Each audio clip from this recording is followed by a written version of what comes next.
For this project, so really three things that we started out to do 10 years ago. The first was to basically try to produce some sort of a product that would help improve the quality of annual performance reports, share best practices, point out good things, point out not so good things, and try to help improve the quality of the reports. And if you look this year in the scorecard, you'll find there's pretty good evidence that the quality of these reports has improved substantially. Second goal was to try to encourage federal managers to use performance information to manage agencies.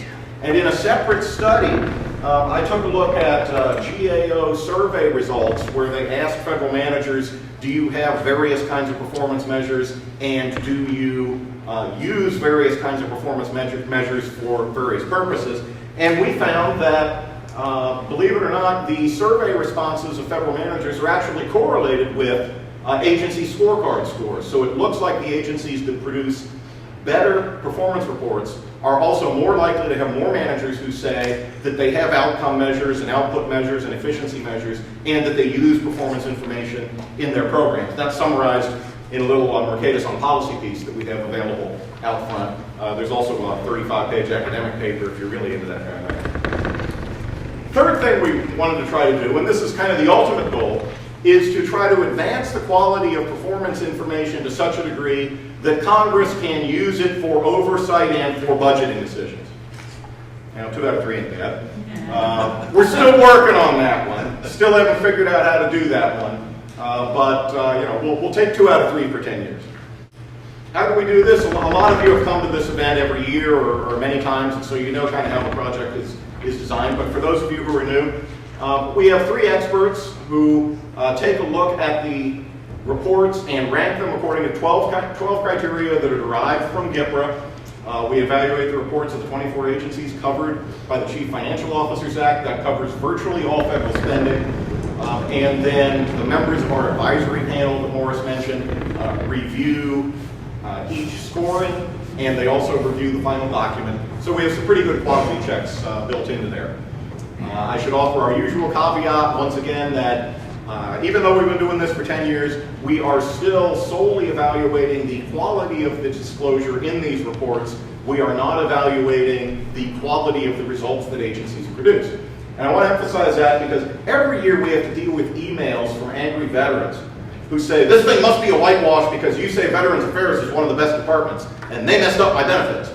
And so we have to explain to these guys every year that, well, no, we're not saying anybody's a high-performing department.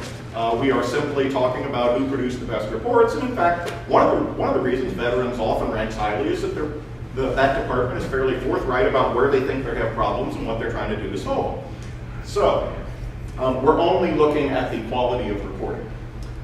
We have a whole set of criteria and a system for scoring the reports, 1 to 5. From 1 to 5, the maximum possible score is 60. I'm not going to get into that in detail, but it's in your PowerPoints, and we have that all laid out in an appendix to the report for folks who aren't already familiar with that. What did we look at? Well, once again this year, we had some agencies that adopted the pilot format that OMB first made available 2 years ago, and other agencies that produced a traditional consolidated performance and accountability report. For the pilot format, the research team started by examining the citizens report, because that's the primary document that's supposed to communicate with the public, then moved from the citizens report to consider other information that the agency produced, if in fact it was referenced in the citizens report and easy to get there. So if the agency told us in the citizens report that there's an annual financial report that backs up this point and that point, then financial report got read too. And similarly, when there was a standalone performance report underlying the citizens report. For agencies that produced a traditional performance and accountability report, that was the first document the research team went to. A number of those agencies voluntarily also produced a citizens report, and so we then took a look at that citizens report after evaluating the big document to see if there was anything in the citizens report that improved readability or would otherwise maybe make the whole product better.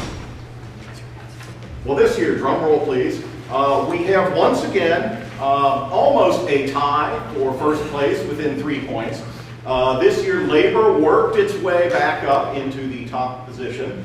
followed by Department of Veterans Affairs, which is of course a veteran of the higher rankings in this report, and Transportation kept on trucking, captured the third spot this year. I want to point out that, if my pointer works, there we go, that Labor's score 56 is actually the highest recorded score in the history of the performance report scorecard. But again, I want to emphasize these are all pretty close. Top 3 swap places. We also like to look at which reports moved the most in terms of their score. And this year, interestingly, all of the big movers are reports that improved their scores by a pretty decent amount. We had these 5 reports improved their scores by a decent amount, improved their rankings by a decent amount. We had other reports that dropped in the rankings, but by and large, the other reports dropped in the rankings because they got about the same score as last year, and these reports jumped over them. So we didn't have any reports that had a big drop in their score this year, unlike some previous years. Pretty much all the big movers were improvers. We also like to take a look at the quality of accountability, the quality of transparency that we may be getting as it relates to the federal budget. How much of the federal budget is covered by reports of various quality. So we divided up the federal budget once again for fiscal 2008 and matched it up with the scores on these reports. We found that about 7% of the federal budget is covered by reports that earned a score exceeding 48, which would be an average of 4 points on every criterion, which you might think of as very good. That's about the same percentage as last year. We did have an increase in the percentage of reports, percentage of the budget covered by reports that scored satisfactory. This time it was 10 reports that scored satisfactory. We got a bit of an increase. And then we still have about a third of the budget covered by reports that scored below 36, below satisfactory. Now, one of the other big things that folks are talking about in terms of accountability is the Recovery Act. And so we decided it might be fun to also take the Recovery Act appropriations and divide them up the same way and correlate the Recovery Act appropriations with the quality of agency reports. And if you look at the Recovery Act spending, here's how it breaks down. About 16% of the Recovery Act spending is in agency. Now, this is the appropriations in Division A of the Recovery Act, which is the ones that's easy to match up with agencies. And if you take a look at that spending, about 16% of that spending is going into agencies whose reports scored 48 or above, very good. Another third of the spending is going to agencies whose reports scored below satisfactory, and then the rest of it is agencies that scored satisfactory. So I know an early version of the Recovery Act website said that the spending would be undertaken with, quote, full transparency and accountability. You might imagine that full transparency and accountability would be perhaps somebody who gets a very good score. So thus far, it looks like we may get full transparency and accountability for about 16% of the spending. Other areas where the GIPRA goals and measures and reports probably need to improve some before we can fulfill that promise of full accountability and transparency. Many of you may know and have probably read the OMB guidance, which tells agencies to the maximum extent possible, use your GIPRA goals and measures to account for the effects of Recovery Act spending. So we think it kind of makes sense to take a look at that and try to project how much accountability we're going to get on this.